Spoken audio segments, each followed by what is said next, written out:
बऱ्याचशा वेळेस बरेचसे लोक प्रश्न विचारतात की नेमकं वारस प्रमाणपत्र जे आहे ते वारस प्रमाणपत्र देण्याचा अधिकार कोणाला आहे. आणि बऱ्याचशा वेळेस लोक विचारतात की वारस प्रमाणपत्र हे ग्रामसेवक, तलाठी किंवा सरपंच यांनी दिलेलं वारस प्रमाणपत्र हे कायदेशीर आहे का. आणि जर कायदेशीर नसेल तर मग वारस प्रमाणपत्र कुठलं वारस प्रमाणपत्र कायदेशीर आहे, असे प्रश्न बऱ्याचशा वेळेस लोक विचारत असतात. तर तुम्हाला आज सांगतो की वारस प्रमाणपत्र देण्याचा अधिकार नेमका कोणाला आहे. तर बघा, सर्वात अगोदर बघा, बऱ्याचशा वेळेस लोक काय करतात, आम्ही जेव्हा त्याला सांगतो की वारस प्रमाणपत्र काढावं लागेल, तर बऱ्याचशा वेळेस लोक सांगतात की आम्ही वारस प्रमाणपत्र काढलेले. जेव्हा आम्ही त्यांच्याकडे वारस प्रमाणपत्राची मागणी करतो तेव्हा ते आम्हाला काय करतात, ग्रामपंचायतचं किंवा ग्रामसेवकना किंवा तलाट्याने दिलेलं वारस प्रमाणपत्र आमच्याकडे देतात. मुळामध्ये वारस प्रमाणपत्र तलाठी, ग्रामसेवक, सरपंच यांना देण्याचा कुठल्याच कायद्यामध्ये अधिकार नाहीये. म्हणजे थोडक्यामध्ये यांना वारस प्रमाणपत्र देण्याचा अधिकार कायद्यात कुठल्याच तरतुदीमध्ये नाही किंवा कुठल्याच कायद्यामध्ये नाहीये.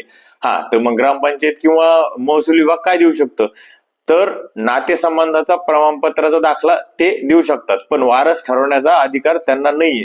त्याच्यामुळे ते वारस प्रमाणपत्र देऊ शकत नाही. मग आता वारस प्रमाणपत्र जर ते देऊ शकत नसेल तर मग वारस प्रमाणपत्र कोण देतं, तर वारस प्रमाणपत्र देण्याचा अधिकार फक्त आणि फक्त हा दिवाणी न्यायालयाला दिलेला आहे. आणि दिवाणी न्यायालयच फक्त वारस प्रमाणपत्र देऊ शकतं. वारसाचं प्रमाणपत्र, त्याला सक्सेशन सर्टिफिकेट किंवा हेअरशिप सर्टिफिकेट सुद्धा आपण म्हणतो.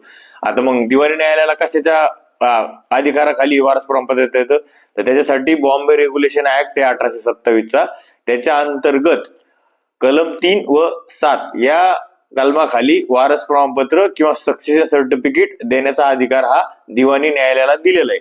आणि त्याच दृष्टिकोनातून हेच वारस प्रमाणपत्र फक्त कायदेशीररित्या ग्राह्य धरलं जातं. कुठलीही प्रॉपर्टी म्हणजे घर असेल, जमीन असेल किंवा इतर कुठलं तुमच्या बँकेमध्ये एखाद्या मयताची प्रॉपर्टी असेल, कुठलंही जर असेल तर तुम्हाला हे वारस प्रमाणपत्र काढावं लागतं. किंवा जर बँकेमध्ये जर पैसे वगैरे असेल, शेअर वगैरे असेल, तर याच्या संदर्भात एक जो दुसरा सक्सेशन ऍक्ट आहे त्याच्या कलम 372 खाली सुद्धा प्रमाणपत्र तुम्ही बँकेतून पैसे विड्रॉसाठी काढू शकता. ह्या 2 कलमाखाली वारस प्रमाणपत्र देण्याचा अधिकार दिवाणी न्यायालयाला दिलेला आहे. त्याच्यामुळं कुठलंच ग्रामपंचायतचं वारस प्रमाणपत्र किंवा तलाट्याचं, ग्रामसेवकचं वारस प्रमाणपत्र कुठलंही कायदेशीर नाही किंवा त्यांना ते देण्याचा मुळात अधिकारच नाहीये. त्याच्यामुळे त्यांचं वारस प्रमाणपत्र कायदेशीर असण्याचा प्रश्नच नाहीये. बऱ्याचशा प्रमाणामध्ये बऱ्याचशा ठिकाणी काय केलं जातं, फेरफारसाठी किंवा गोष्टीसाठी ग्रामपंचायतचं वारस प्रमाणपत्र दिलं जातं, परंतु कायद्यामध्ये ग्रामपंचायतला किंवा सरपंचाला किंवा ग्रामसेवकला किंवा तलाट्याला सुद्धा कुठलंही वारस प्रमाणपत्र देण्याचा कायद्यामध्ये तरतूद नाहीये.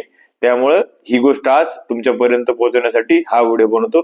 आज तुमचे वारस प्रमाणपत्र कोण देऊ शकते या संदर्भात संकल्पना क्लिअर झाली असेल.